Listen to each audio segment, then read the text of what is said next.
I was glad to see lots of masks wearing. I didn't want to be the only one, but I picked up a cold this week as I went off on a retreat. It was beautiful, very peaceful, very quiet. I came back very snotty. I've done so many COVID tests you won't even believe. So it's not COVID, but gross nonetheless. So I hope nothing comes out of me that isn't meant to come out of me this morning.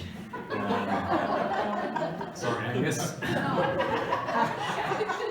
I haven't changed. Kate said don't watch with your jokes, but yeah. So Angus may regret sitting on the front row. Nonetheless. Okay, hopefully I don't have to turn this on. So thank you so much again for the opportunity to come. We're really pleased. Kate's there with our 3 kids. We have Joel, who's 10, Esme's 8, and Hope is 6. I can't actually see Hope, but I'm assuming she's there, hidden behind somebody over there. So that's our family, and it was lovely. Well, I cycled, to be honest, because I felt I was running a little bit late.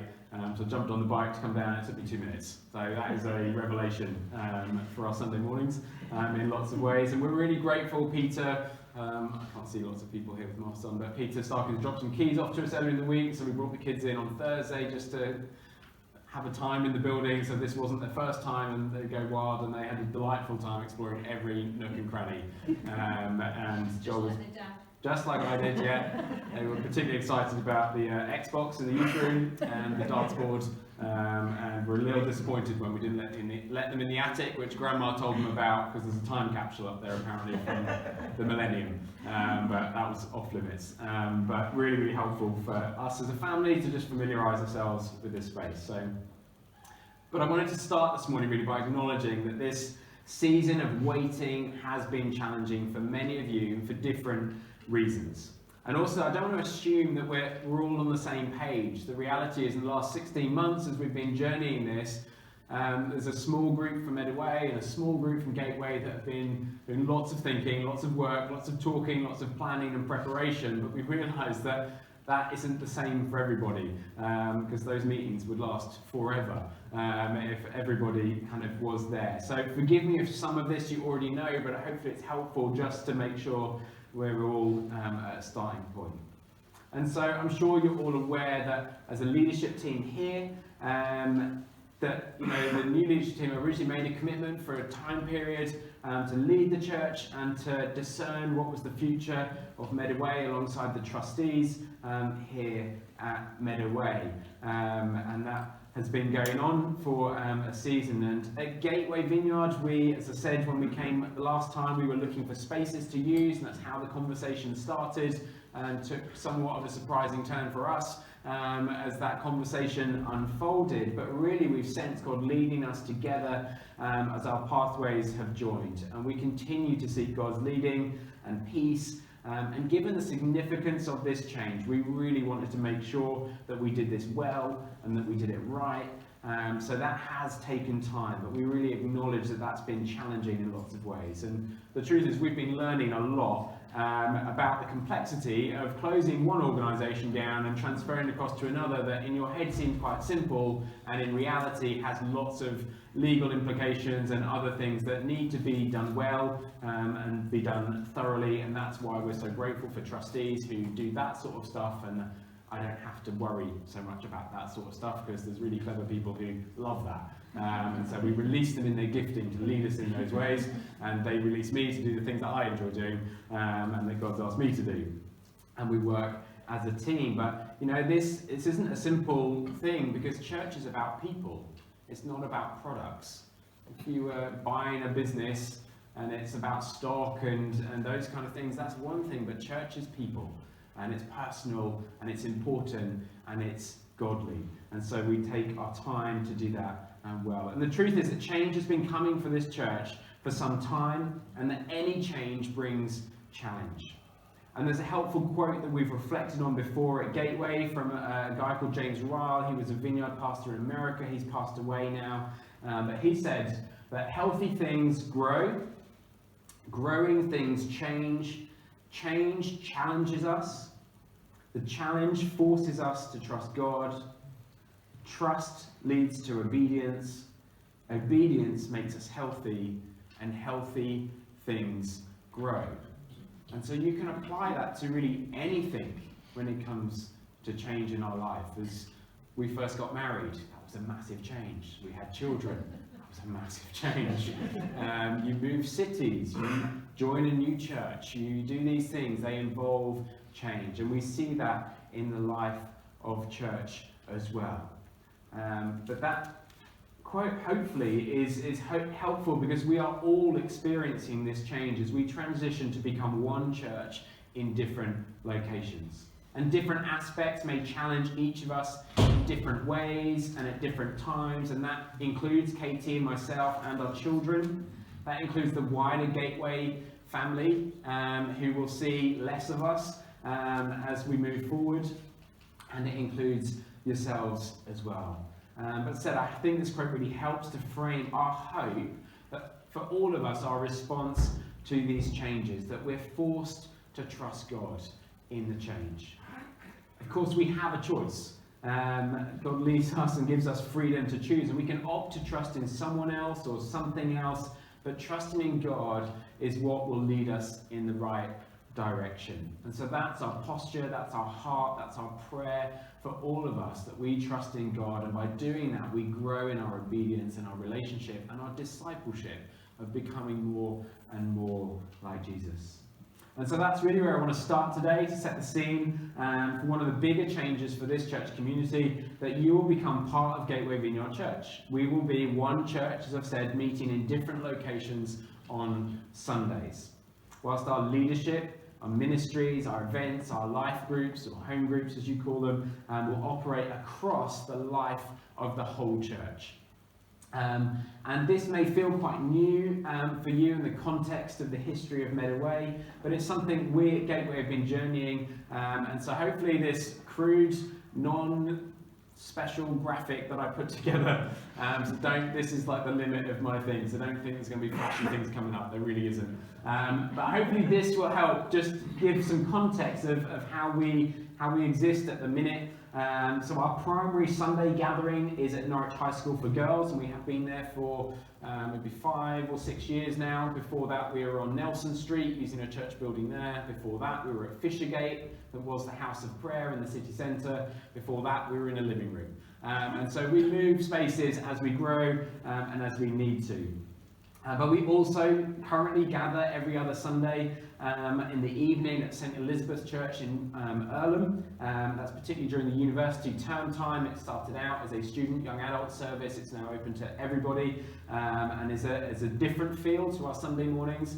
It has some different kind of focuses, but we really love that. It's something I've been leading on since we started actually in a pub. We use the upper room of a pub in the city centre as a space to authentically do church, but we wanted people to be able to invite their friends. And so we wanted to strip away all the barriers that their friends may have who've never set foot in a church.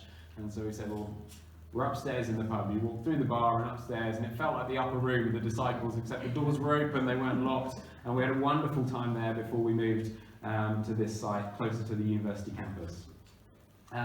Before the pandemic, we just launched the site in Beccles, and so we were gathering there on Sundays once a month initially, and we're looking at relaunching those gathered spaces, as we have quite a community in Beccles with that location.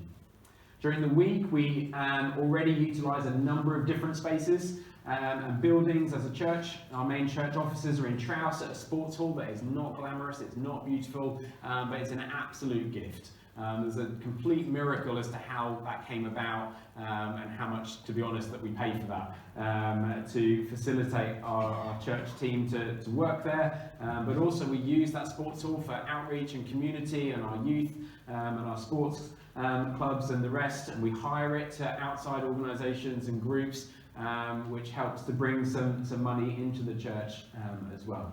We run our Grow Kids Compassion project from there, which I'll talk a little bit more about in a second. We also have a small community cafe. It's called The Place in Thorpe St Andrew on Spinney Road.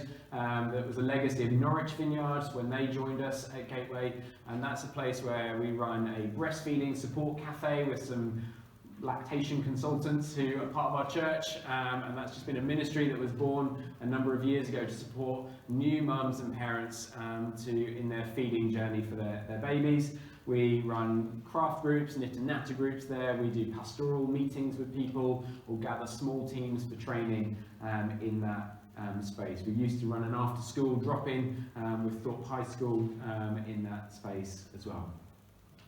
And we rent other buildings regularly. There's Hartford Community Centre's place. We run a toddler group at the minute on Hall Road near the Hewitt School. So it's something that side of the city.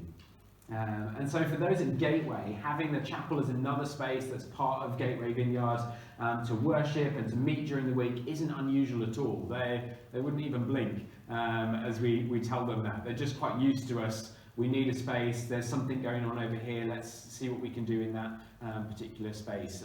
We've knocked on so many doors. Some of the venues probably were a bit questionable, but we were just desperate in the pandemic to find somewhere to gather. And so we were looking at all sorts of spaces and buildings. Our midweek life groups gather in homes and spaces all across Norwich and the surrounding areas, and we've got some in Beccles as well. And we recognise that we are scattered followers of Jesus. We live in communities all across Norwich and Norfolk and beyond, and that's where we're called to be Jesus to our communities, to be lights shining in the darkness. And so when we gather in life groups, we're in all of those communities and spaces with a heart for the communities that we live in, where we work, where we have fun, and we're a part of clubs and the rest of it. So hopefully that's helpful to see, and already we're doing polos. Claire and Katie run a toddler group here. We've been using the space for a while now, and it's been lovely to see families joining and enjoying the space that's here. I thought it might be helpful as well to share a bit more about the wider staff team and leadership structure at Gateway, because that's also a little bit different to what you've been used to. So I apologise in advance for the kind of illegible type, because it was a PDF I don't have access to, and it's incredibly small.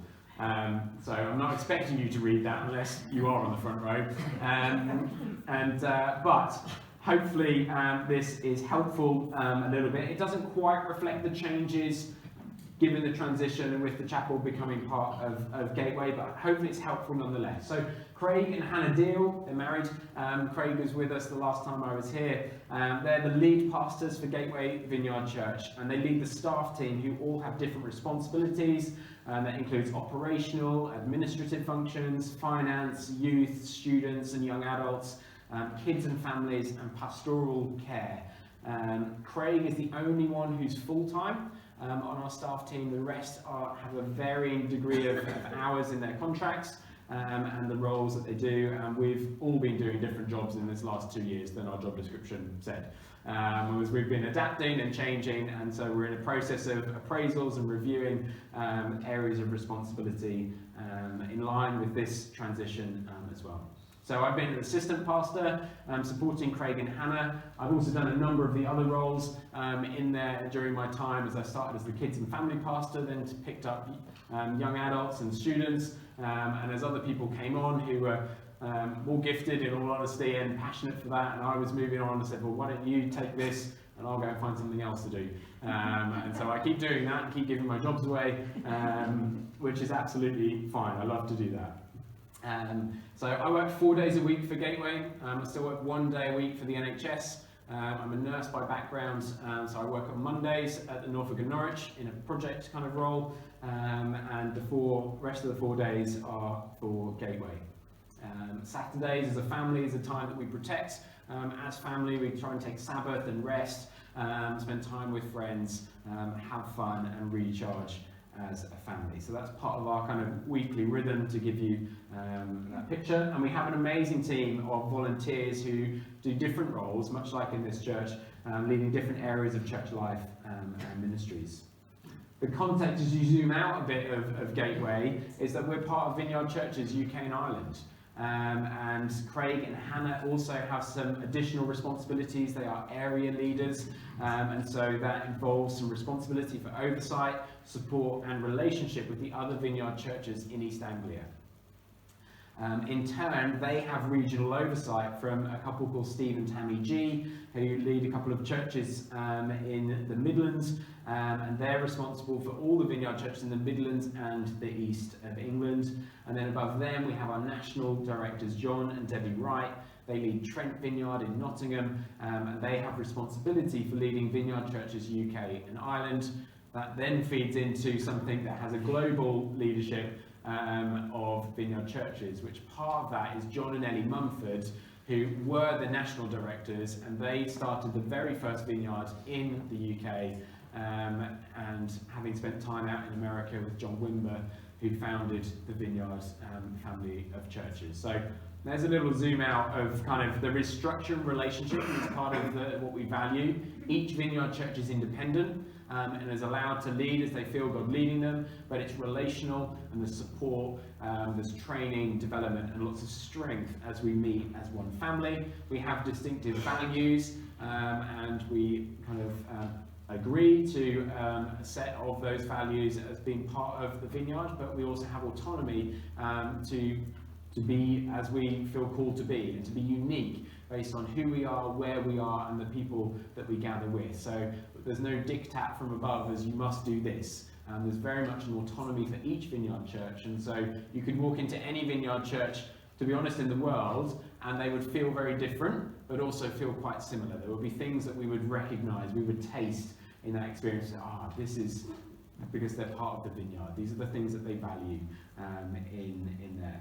So there's about 150 Vineyard churches in the UK at the minute in Ireland. There's about 2,500 globally. So as part of our kind of leadership as well, we have a team of trustees at Gateway who provide that support, accountability and guidance, particularly to Craig and Hannah and the wider staff team. And we are really pleased that Andrew Southgate has agreed to join our trustee team for a year in an advisory capacity to continue to support this transition process. And his wisdom, knowledge and guidance has been so valuable as he's represented your trustee team on the joint steering group over the last 16 months. I'll get rid of that messy PDF there. As we progress, Katie and I will be taking the lead for this site under the banner of Gateway, and whilst we'll also be holding on to other responsibilities for the wider church. So Katie in particular works in a voluntary capacity at present and leads Grow Kids, which is our compassion project that started 6 years ago. Katie and a couple of her friends, Kate had this dream and gathered some friends, started with a few bags of clothes in the boot of a car from another church in London to start Grow Kids. And Grow Kids collects, sorts and gives out good quality or new clothing and equipment for 0 to 12-year-olds free of charge without referral. It's just a beautiful demonstration of the kingdom of God and the gospel. I think Matthew 25, the sheep and the goats, that we are feeding and clothing and supporting families in that way. And that team is growing, and we have vision and hopes for that project to grow, pardon the pun, as well. So Kate will continue to take a lead on that. And our roles in leading this site will be different. Our gifting is really different. But they do complement each other, but you'll see us in different capacities in doing these things. But we very much feel that God has called us to this and given us vision for this, and we will carry that responsibility together. Now, I know when we last came, Craig gave really a super brief overview of the story of Gateway Vineyards, because he really wanted to give me time to talk about how we'd come to this point. And I promise we will unpack the story of Gateway in more detail as we move forward. But there's other things I wanted to concentrate on today. But I did just want to expand just a tiny bit on how they came to the name Gateway Vineyard. And it started with 9 people in a living room in Thorpe as they planted out Norwich Vineyard at the time, with a real sense that God was calling them to start a new church. And they were dreaming and praying and talking about what would that look like? What do we want church to look like? And that included kind of looking at the name. And so this was about 16 years ago. And what they really wanted, what it boiled down to, is they wanted to create a space where they could create gateways for people to encounter Jesus. the first time or to come back to Jesus, and that there would be many different gateways and routes in. Like around the city, there are lots of pathways in for people to encounter the love of Jesus and to be transformed by becoming disciples of Jesus. And that remains our desire and overarching vision as a church, and part of what we want to bring here, which is a continuation of the history of Medway as well. Now, a number of you sent in questions in the last week, and we really wanted to thank you for taking the time to send those questions in, to share what was on your heart and the things that you wanted to know about. That really helps us to get a better understanding of what's on your mind and what you wanted to know about today. So I'm going to try my best to answer all of them. There may be some that I don't quite get to because there is a time limit today, though the clock is really unhelpfully placed there. And one of the changes that is going to have to come if we stay like this is I need a clock. You need a clock there, or you'll be here till tea time. So, but one of the main questions that came up was about the name, and a number of you expressed a desire to have Medway Chapel included in that name. And we want to say that names are important, really important. They communicate meaning, familiarity and recognition, and naming something is quite a responsibility. I still remember when Joel was born, he was nameless for days because we were trying, like, what do you call someone? We'd never done that before. It feels like a really big responsibility. That's his name for life. I don't want to get that wrong, and so he was nameless for several days, and then we had to make a choice, so we chose Joel. And you know, we've been discerning and thinking and praying, to be honest, probably for the last 12 months. It came up as part of the steering group, you know, what's it going to be called, at quite an early stage, and we didn't kind of make discussions about that at the time, but we were praying privately, like, God, what do we call it? It feels really, really important to get this right. And so we recognise and understand this desire to hold on to the name Medway Chapel for a number of really good reasons. The familiarity, the community recognition in the surrounding areas, and the history of and legacy of this church. However, we also need to recognise that this is a key change in the life and leadership of the church, and we need to ensure that a name represents and communicates clearly so as not to cause any confusion. Particularly for those who maybe aren't party to lots of the conversations and the regular things that happen here. We also need a name that is pragmatic and can fit on a sign. I'm not going to lie. A name that is like really, really, really long just doesn't practically work in lots of ways. That wasn't our leading decision on what we came to as a name, but it was part of it. So as we prayed about this, Katie and I both had a real sense of peace over a name we feel reflects where we're going as we move forward, whilst honouring the legacy of the first 50 years of this church. As we've shared it with the steering group, with Gateway trustees and a few other trusted people who we asked to not share that outside of the context that they'd heard it with anybody else, because we wanted to speak to you first about it. So Gateway family have no idea about this. We wanted to come to you today and share that. But all these people who've heard it, and there isn't loads, but they've all felt that it does capture the future and the legacy of the church in a way that honours this church. Now, we don't have a fancy logo or graphic. There's no smoke machine or fireworks, I'm afraid, that's going to come out as a grand reveal on this. So this is probably a little bit of an anticlimax for you. But what we're going to be calling the site is Gateway Vineyard Church, because that's who we are, at the chapel. For us, colloquially, we refer to this as the chapel. We always have. Many people do. Not many people use the long name Medway Chapel. And so we felt that actually this just really felt like it fitted. Gateway Vineyard at the chapel in the way that we will be leading this church, that it will be part of Gateway, but very much still hold on to the history and the values and the story of this church. So, moving on from there, what's the plan? The title of this, when I saved it, was "The Meat on the Bones." I feel like that's what people are after. It's like, I've got a skeleton, I know a little bit about what's going on, I need some meat, I need some flesh to hang this on and to get into. So that's what I want to try and give you now. And so what we really want to encourage you is to celebrate over the next few weeks as we celebrate Easter and we approach the transition date, which we're very much still aiming to complete as Richard and Thelma step down after Sunday, the 24th of April. There are going to be some legal bits that they just take time of going through processes that we're not going to wait for all of that to be done, but we're looking for our trustees on both sides to sign what they need to sign, ready for that, so we would take on the handover of the leadership after that date.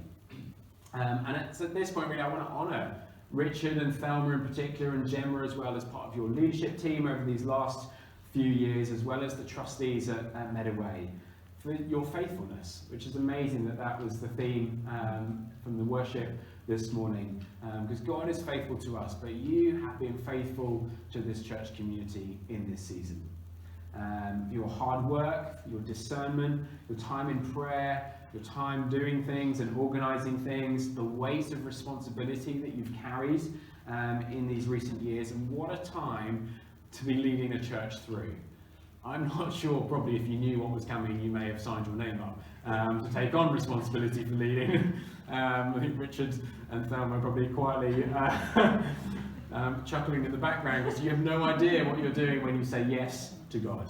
But God is faithful to us, and there is no guidebook for leading a church through a pandemic. I'm sure there'll be some written now for the next time this happens, but there wasn't one. But you've faithfully been listening and praying and leading, using your gifts and your time and your energy. And so we at Gateway want to honour you and thank you for what you've done in this time, but also in the process and your humility in the process of listening to God and being willing to follow even when it's painful, even when it's difficult, even when it challenges. We really, really do respect and honour and thank you for everything you've both done, and the wider trustee team. And I'd really encourage you guys as a wider church to really love, respect and honour and thank them in these coming weeks for everything that they've poured into the life of this church over this last 3 years.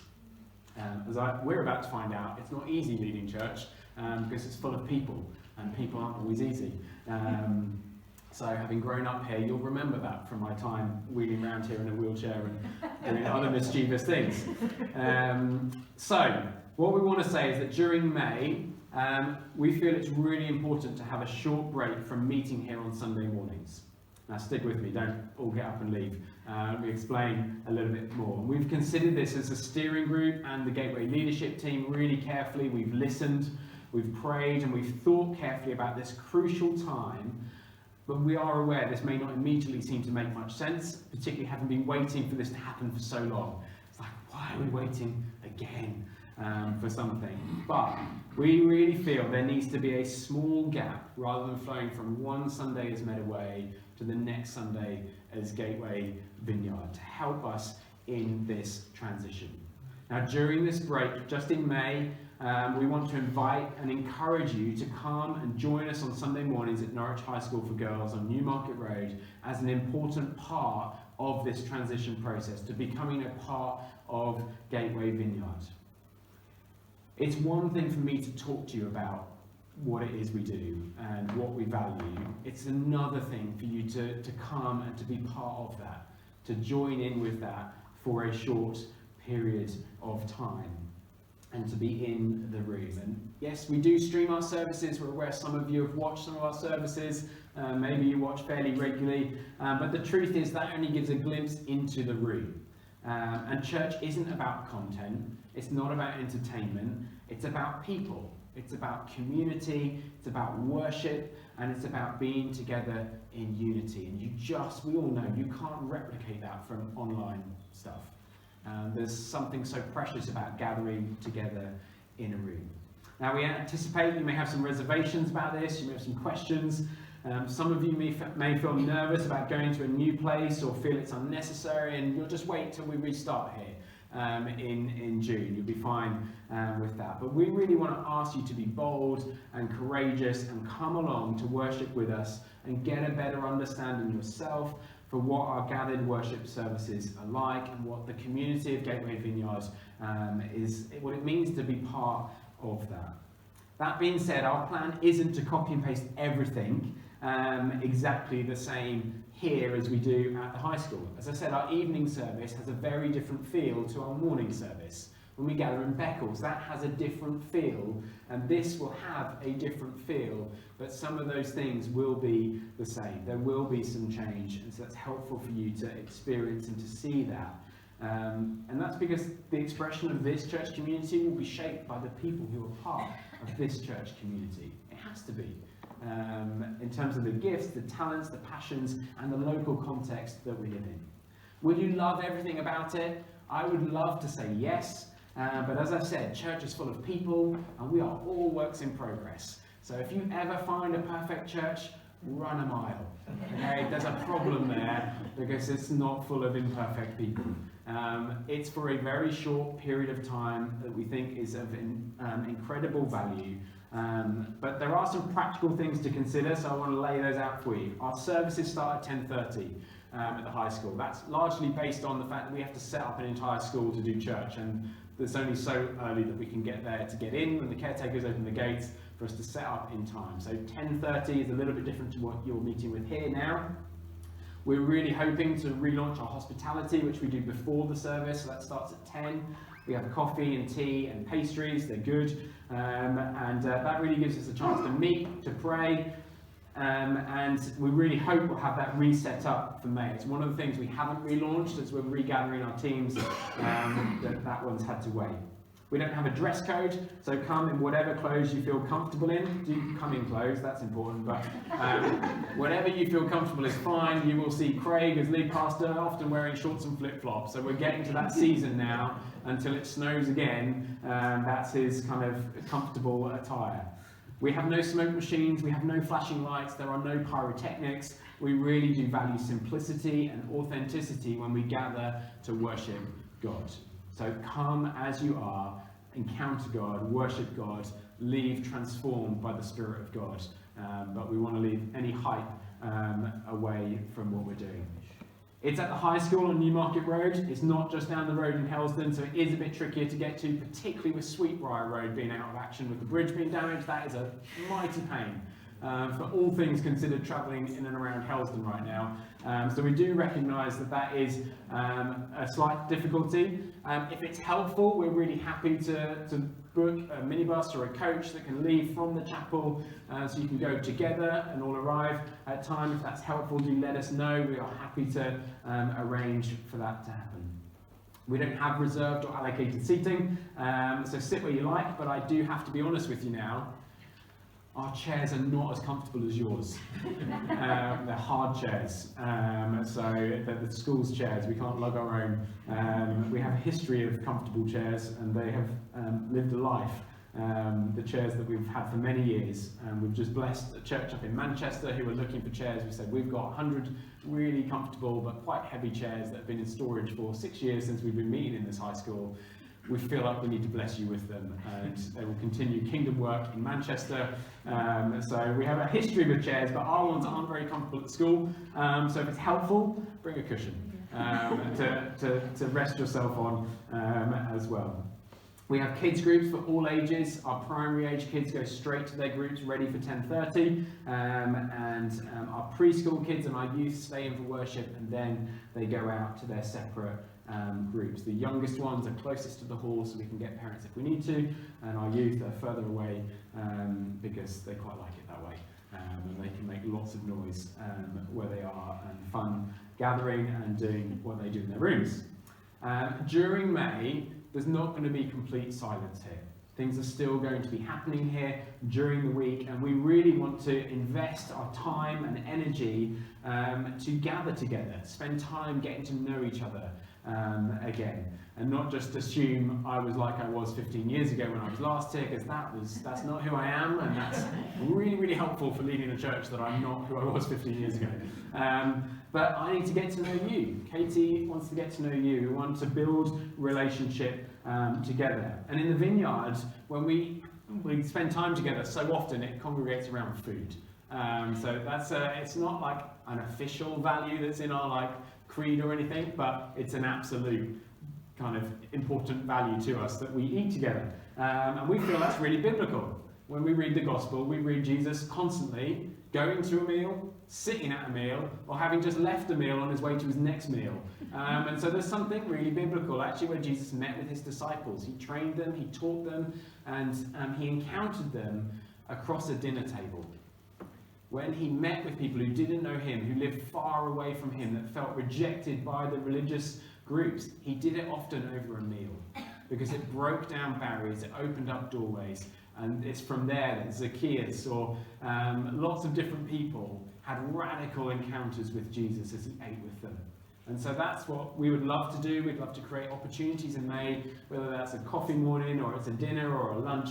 We'd love to create those spaces where we can spend time together, have some fun, but also spend time eating and getting to know each other and what's on your heart. And you can ask us questions and we can build that relationship. In fact, today we're hosting a lunch after our service at the high school.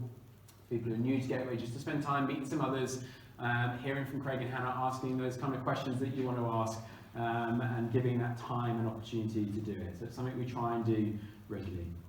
After the bank holiday weekend in June, which is the Jubilee, we'll regather at the chapel on Sunday mornings and we'll work our way through what we think will be a 6-week teaching series looking at our vision, our values in more detail. We'll spend a week on each of the key priorities that we have that I mentioned last time I came, but really dig into detail and our biblical foundation for those. As we head into the summer holidays, we usually do things a little bit differently as people start going away on holidays, or sometimes we will be off at Christian events or camps or conferences and taking time off. And so we don't have that fully mapped out just yet, but as we regather, it may be that we regather as one church in one location. And it depends on numbers and size that we'd anticipate. Maybe we can do that here on some of the time or at the school some of the time, but we just need to make sure that we've got enough people to regather well. So that's our kind of plan for there. And then come September, our plan will be to fully and publicly relaunch a weekly gathering on a Sunday morning here at the chapel. And so it's not that people aren't welcome in that interim time, but we really think it's important that we spend time teaching and talking about our vision and values and some of those foundations before we start reaching out and going into the wider community and really drawing people in. People come, excellent, but we're not going to be launching an outreach campaign in June to start and fill up the seats. No, we really want to spend time with you guys, and September really will be our public relaunch, and that will include Sundays but also other midweek opportunities where we really start to set our eyes on reaching the people who don't know Jesus in our community. This is why we're doing it. This is about mission for us. This is not about people moving from one church to another and filling up these seats. That genuinely, I will be massively disappointed if these empty seats here get filled with people coming from another church. That is not our heart. What I want is these seats filled with people who never knew who Jesus was and suddenly encounter Jesus and their lives get transformed and they grow. We want to be at a point where we're multiplying and having difficult conversations about where do we fit people. But I want that to be the right people. And we expect some people may. When we start something new, some people do. They take it as an opportunity to change or to move or whatever. So we want to do that well if that happens, but that is not our priority whatsoever. We really do want to reach those who don't know Jesus. So in September, said we'll relaunch, and some of you have asked about timings, and I know your start times changed a bit with COVID from 10:45 to 11 and the rest, and we haven't fully decided, and we need to talk to some of you about that because that affects you. The worship team gather here early to practice and to do those things, and the production team at the back, all those kind of things. So we need to talk to the people involved in those. But what I can say is we're not looking to significantly stagger the 2 Sunday morning gatherings at the high school and here to allow the speaker to dart across the city from one to the other. It's just not. The high school can't start any earlier because of the restrictions we've got, and I've got no interest in doing church at 9 o'clock in the morning on Sunday morning, to be honest. That might be totally personal, but I think for those who are involved in the team and the beforehand, that includes a really early morning on a Sunday. And we also want to reach people who are not used to waking up super early on a Sunday morning coming to church. And so we position ourselves sometimes to be slightly uncomfortable for the sake of the other. So I don't see a drastic change, but maybe that we move slightly earlier, back a bit closer to where you were before, which is great if you're doing a lunch afterwards, so you don't get home too late for the rest. I completely forgot to put a chicken in before we came here, so we will be having sandwiches for tea. Sorry kids. So that's that in terms of that. And come September and the autumn term, we'll look to relaunch said midweek groups and projects that reach out to serve and meet those in the wider community and within the church family. So we call ours life groups rather than home groups. We're aware you've got 1 or 2 home groups in this time, and that's one of the real kind of benefits, really, that as part of Gateway we have a real plethora of these life groups, and they are open to everybody to join. They're not necessarily, oh, I don't live there so I can't join. No, they're open to everybody. Some of our groups run consistently, they've run for years, and they really are a sense of community, and from there we've launched new ones when it's got too big to fit in somebody's house. Some of them just run for a particular period of time. Some of them are based on an activity, whether it's football or knitting or walking or cycling, and it's a chance to build community and friendship and meet with other people. Some are more theological, and they'll do a study of the book of the Bible, and so you might think, oh, actually, I'm in this group and I'd really love to dig into Romans at the minute. That's what God's speaking to me about. I'm just going to jump across into this group for this term, meet some other people and do that. And then I might come back to this. Some of our people intentionally choose a different group every term. I think actually by the end of the year, I'll know 30 odd people much better than I did before. As I start to build community. So there's real freedom in that, but we really encourage people to join in, because if you only come on a Sunday, you're missing out on what it is to do church. That's not the biblical model of church. You know, look at Acts 2. They met together every day in their homes, and they heard from the word, they had teaching, they discipled, and they grew, and they reached out to people around them. So we don't do life group every day of the week, that's not the expectation, but meeting during the week with each other is a really important aspect. So that's part of what we launched. There's other groups that we'd love to do as well. There's a parenting course that we run called Kids Matter that supports families that might be disadvantaged, to equip them with parenting skills. It's relational. It's from a Christian charity, Kids Matter, that we really like, and so we're already lining up some new volunteers to train, and would love to launch that in this space. So if that's of interest to you, feel free to come and chat to me. I can give you some more information about that. I'm really keen to relaunch Alphas, and I think this is a wonderful space to do that. I love Alpha as an opportunity for people to come and ask their questions about faith, about Jesus, and to discover that in a friendly, relational, open way. And so we'd love to have a regular rhythm of Alphas, and that might look like some daytime options for some people, or some evening options for others. We've been amazed as we've done Alpha online in the pandemic, how amazing that works. We loved journeying with people as they moved closer to Jesus in their faith. There's other things as well that we've got ideas for at the early stage.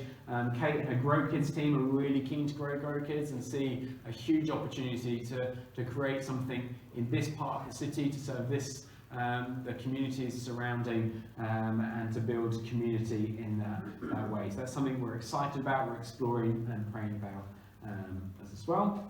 So as we talk about ministries, it's a good time to answer some of your questions. We're around groups, projects, ministries that have been running at Medway, and our plan is to spend time with people who are leading those, to understand the vision, the values, the heart, what's involved in that. Is everybody still keen on doing that? Have you still got an energy for it? And to then discern together the suitability to either restart if it's been stopped, or to adapt it if there's some things that just need a slight tweak, or to maybe continue a pause, or to stop them. Sometimes it's time to stop things that have been good, but they're not for now. We're not afraid to do that at Gateway. Things that often people say, like, why on earth are you stopping this? This is a wonderful project. So, well, as we've thought and led, and we really feel it's the right thing. And so often, 6 months, 12 months down the line, we're like, gosh, we're glad we stopped that, because it released us the capacity to be doing this. That's what God was calling us for. So there's no predetermined decisions at all. We're going to spend time with people journeying that. In a similar way, there's been questions about some of the teams that exist here at Medway. Again, we want to do the same thing. We want to get to know people who are in those teams, understand their heart behind that. We love worshipping with you guys when we've been. We have no intention of saying to the worship team, well, actually, you don't need it anymore. We're bringing in a busload of worship people, because we're not. I promise you, we're not. The busload doesn't exist, for one. But, you know, the whole reason that we do church, and the vision we have for church, is not that the few people do it all. The church works well when we all use our gifts and we all bring our offering to God, and He multiplies that. Like the bread and the fish that fed the 5,000. We bring what little we have that God's given us, and we offer it to God. And so that's our time, that's our money, that's our energy, that's our gifting, our talent, whatever it is. And it's God who multiplies that for His purposes, to be a blessing to others. And when we do that together, it's incredibly powerful. And so one of our values at the Vineyard is that everybody gets to play. It's not about me or Kate, that we do all the ministry. That's where John Wimber, who started the Vineyard, was incredible. He would step off the stage and he'd get a teenager up and he'd say, right, you're doing the praying. It's nothing to do with me. This is all about God. This is God's Spirit, so it's not me. Often if someone experienced God's presence and healing, he'd say, right, now you've experienced that healing, go and pray for somebody else. And it was all about equipping each other to do the work of the kingdom of God, not for the one particular person to be on a pedestal or to wear a particular collar or whatever, and that to be the focus. Because that's not it. Our direction is to point to Jesus. It's Jesus who does it all. It's God's power, nothing to do with us. So our heart is for everybody to play a role in that. And there's some scripture in Romans I think is really, really helpful. It's quite long, I don't know if you can see this, but Paul says, for the grace given me, I say to every one of you, do not think of yourself more highly than you ought, but rather think of yourself with sober judgment, in accordance with the faith God has distributed to each of you. For just as each one of us has a body with many members, and these members do not all have the same function, so in Christ we, though many, form one body, and each member belongs to all the others. We have different gifts according to the grace given to each of us. If your gift is prophesying, then prophesy in accordance with your faith. If it's serving, then serve. If it's teaching, then teach. If it's to encourage, then give encouragement. If it's giving, then give generously. If it's to lead, do it diligently. If it is to show mercy, do it cheerfully. And so we really stand by that we are the body, the church, as we become one across Gateway Vineyard. That's the entire body. As we link with other churches, we are one body at the church of Jesus, and we want to use our gifts and be a blessing to other churches, but also to be a blessing to each other and to the communities that we serve in. And each of us has a role to play in that. When a part of your body doesn't work, you notice that. You experience pain or dysfunction, or you're limited in what you're able to do. And it's the same in the church. If some parts don't do their part, others miss out. It affects our ability to do what it is God's called us to be. So everybody here has a role. I'm afraid to say that those of you who thought you'd retired, there is no retirement in the kingdom of God until you get to heaven, is the honest answer. And so you still have a role. It might be different, but you still have a role to play, and we're very much looking forward to discovering that with you.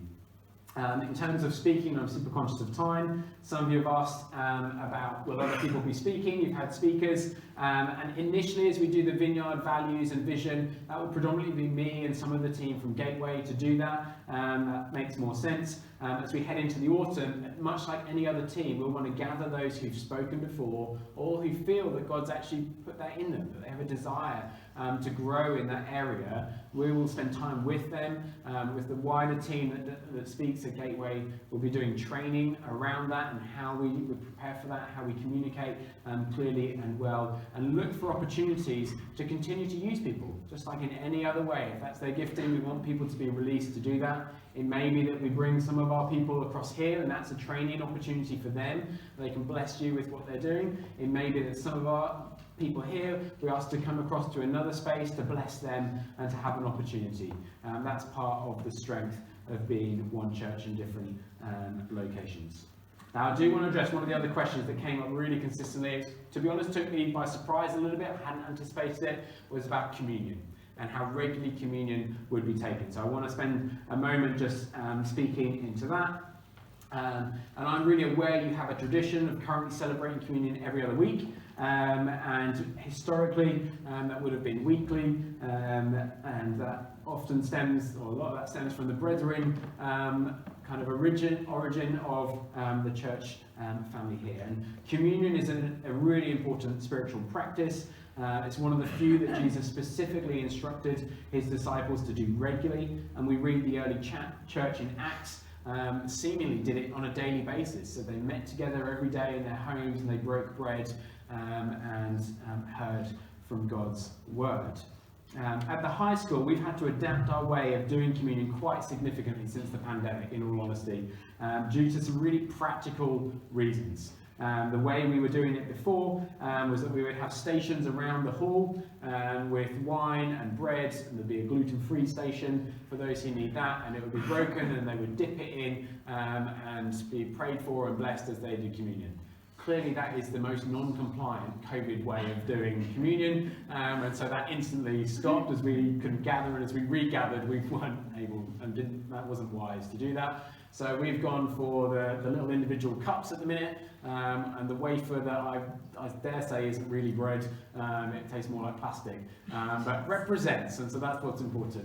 But that's how we've been using it, and we've just this morning, they're doing communion at the high school. They've managed to source some gluten-free options, which had to come from America. So it's been challenging, nonetheless, to say how we do communion in that setting for a number of those practical reasons. But we did have a regular rhythm. It wasn't as frequent as yours, and there were some practical reasons, like I said, of how we were doing that. But we were looking before the pandemic at every 3 weeks, which meant that it didn't always land on the same teams. So the way that we do church on the Sundays is we have all of our teams are in teams, and we run our Sundays in a weekly cycle, 4-week cycle. Week 1, 2, 3, 4, 1, 2, 3, 4, 1, 2, 3, 4, throughout the year. It deals with those 5-month weeks when you're like, oh, we haven't got a team for week 5. So just everyone knows what they're doing. You can plan your swaps. You can coordinate as a family. I'm serving week 1, you're serving week 3, and so we're not overlapping. We know who's got the kids, and when we're coming at the rest of it. It just works really, really well.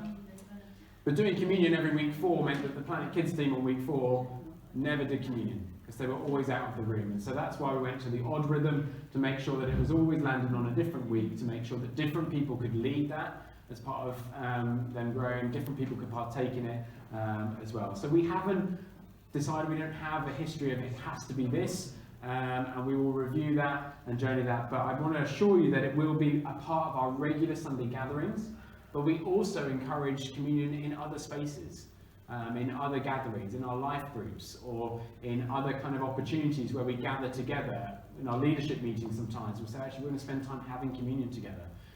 We've done it virtually throughout the pandemic in different ways. And so it's not restricted to just a Sunday morning as a time to do communion. It's when we gather together, we take communion to remind ourselves of Jesus and everything that he did. So that will continue. Now, I'm conscious of time. I'm conscious I've verbally vomited a lot of information over you, and that's a lot to digest this morning. So I think it may be helpful that I maybe summarise some of this with some questions and answers, and that can be distributed so you can read that in case I haven't communicated that as clearly as I wanted to, or it's also been recorded. So hello to those of you who are watching this who aren't in the room. Forgot to do that at the beginning. You can re-watch that if you want to. But I want to close today by praying for you all. And Katie and I are praying for you.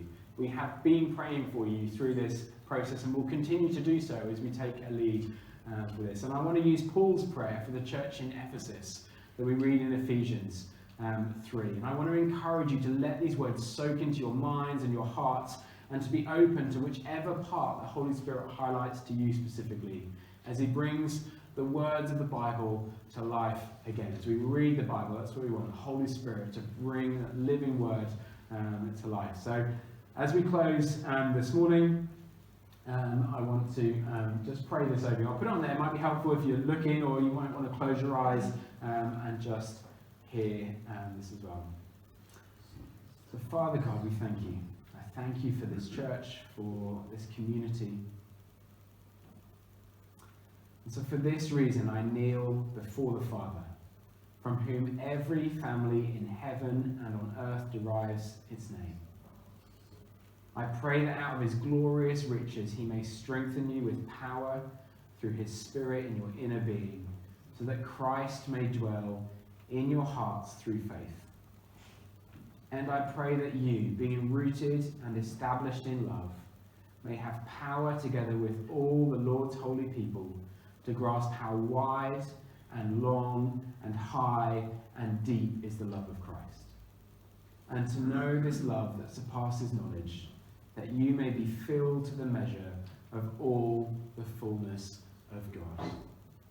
Now to him who is able to do immeasurably more than all we ask or imagine, according to his power that is at work within us, to him be glory in the church and in Christ Jesus throughout all generations, forever and ever. Amen. Amen. Amen. So I hope this morning's been helpful for you. I wanted to share, we've got email addresses for both Kate and I. They're quite simple. It's Marc with a C, not Marc with a K. My entire life, every job always gets it wrong, even though I fill out the application form with it correct. But just in case your email isn't landing, that might be why. And the Gateway website is there as well. I also wanted to highlight, I think you've had an email today, many of you, to invite you to, we're using the space on Maunday Thursday as part of our Easter celebration, and you're all invited to that in the evening. We will be doing communion, we'll be having some worship and reflecting on the journey of Jesus to the cross. And we've also, starting from tomorrow, we do something called the Daily Fuel. It's a morning devotional. We do it on Zoom from 7:30 to 7:45. Very early for some people. It's carnage in our house normally at that time, as it's school prep time. But you're very, very welcome to join that. We have different people in the church who lead a morning reflection and prayer just for 15 minutes to start our days off, and then off we go into our day. So the link is the kind of short link, gtwy.ch/daily fuel. It'll be in your email that's come this morning, I think. So that will take you to the Zoom link each morning, and you're very, very welcome. You can do cameras off in your PJs. No one needs to see your face. It's absolutely fine. Don't feel like you have to get your makeup on or do your hair or anything. Many people will be there in their pajamas or in bed and just have their mic off and their camera off and enjoy and participate in that. So you're very, very welcome to participate in that. But I will close, and I will apologise that you are a little bit late for lunch.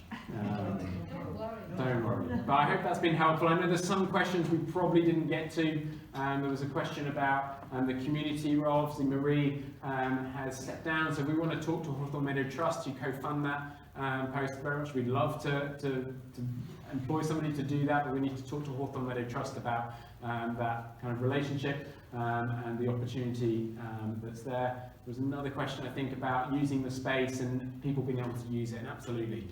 We want this church to be in the building that God's given us to be a space. We do want to check who's using it and why they're using it, so there are some filters that we put that through. If someone wants to have a rave here, we're probably going to say no. But if they want to play table tennis, then if we're not using it and no one else is, then we will discern that and support the use of it. And part of that is the community coming in and using this space as a blessing to our local community. So there may have been some other questions, so I apologise. You may have thought, I totally forgot to send a question in, and it wasn't answered this morning. Feel free to send me an email, and I will try and get back to you, or in that period of May, we'd encourage you to join in, and there'll be a chance to ask questions that come to mind from there. But otherwise, God bless you, and we will see you around, because I'm always walking around Helston. We'll be running, chasing children to school and back. So God bless you all, and we'll see you again very, very soon. Bless you.